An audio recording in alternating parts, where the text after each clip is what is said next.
Mr. President, obviously Ukraine was front and center here in Munich. How worried are you about the situation in Ukraine, but more broadly in the region?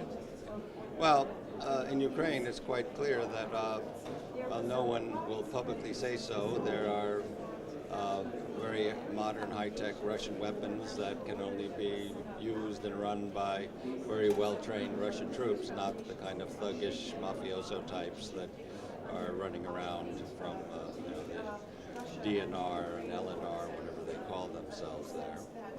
So we do have a difficult military situation where on the other side you have you don't have well-trained troops. You have Ukrainian volunteers using weaponry that they have from the 1980s at the latest. So one side you have 2015 weapons, the other side you have 1980 weapons. And that gives them, the Russian side, a huge advantage. And I mean, we can have discussions here, do we arm the Ukrainians or not, but let's face it, if they don't get more support, they will lose. And I mean, we have to understand. More broadly in the region, as I said, I don't see military threats, overt military threats in my country, but in Northern Europe, we have observed all kinds of fairly disturbing developments. Lots of air incursions, nearly every day or every other day, jets have to scramble because someone's flying there.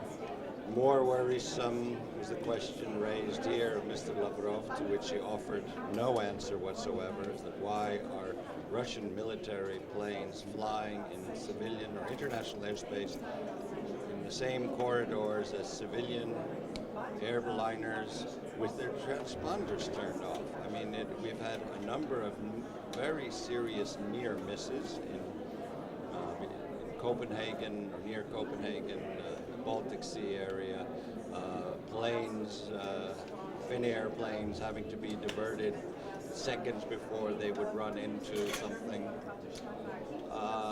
and there's no reason for that. I mean, military planes have the right to fly in international airspace, but you do it with your transponder turned on that you don't run into something. So all of this, it's reckless behavior, it's aggressive behavior, and it needs to stop.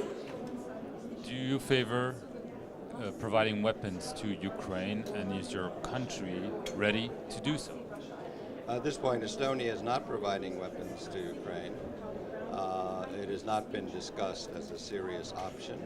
I think we need to help Ukraine. Whether the question is do it with arms or not, I mean, when you get into the issue, then it becomes more complicated because, as I mentioned, when you're facing very modern weapons from the Russians, they require sometimes more than a year to learn how to operate. Then giving weapons, sort of analogous or similar weapons to Ukraine won't help them until they learn how to use them. And so we need to think of other ways of support for Ukraine, but clearly with the current balance of forces where you have Ukrainian volunteers with AK-47s against Russian Spetsnaz and special operations troops well trained in using complex high technological weapons, that the outcome, eventual outcome is fairly clear. What are the intentions of Vladimir Putin? I think if we knew, we would know what to do ourselves. But there are all kinds of things are imputed to him, and I think the problem is that no one really understands what his game is ultimately. Do you think that we're back to basically Cold War era now, that this could go on for a long time? Well, history doesn't repeat itself, so I mean, I just think that we have achieved a very low state of relations. It's clearly not Cold War in terms of an ideological divide, but certainly in terms of a democracy divide. And relations are not very good, and the rhetoric that comes out of Russia, which is belligerent and threatening, and even threatening with nuclear weapons, are things that you didn't even hear in the Cold War. No time during the Soviet Union did anyone ever say, well, we have nuclear weapons. You know, this has become part of the rhetoric. And I think it will take a lot of effort and a lot of time to bring relations to where they were, say, before the Georgian War. Last question, do you think NATO has become relevant once again, and maybe even more than before?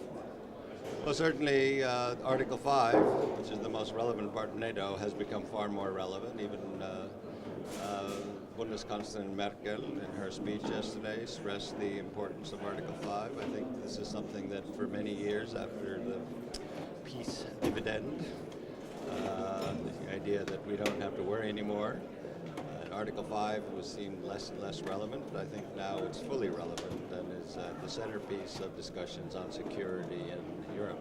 Are you relieved to be part of NATO? We worked very hard to join NATO precisely for this, and it's also why we are one of the very few countries that actually does spend 2% of GDP on defense. Thank you, Mr. President. Great. Thank you.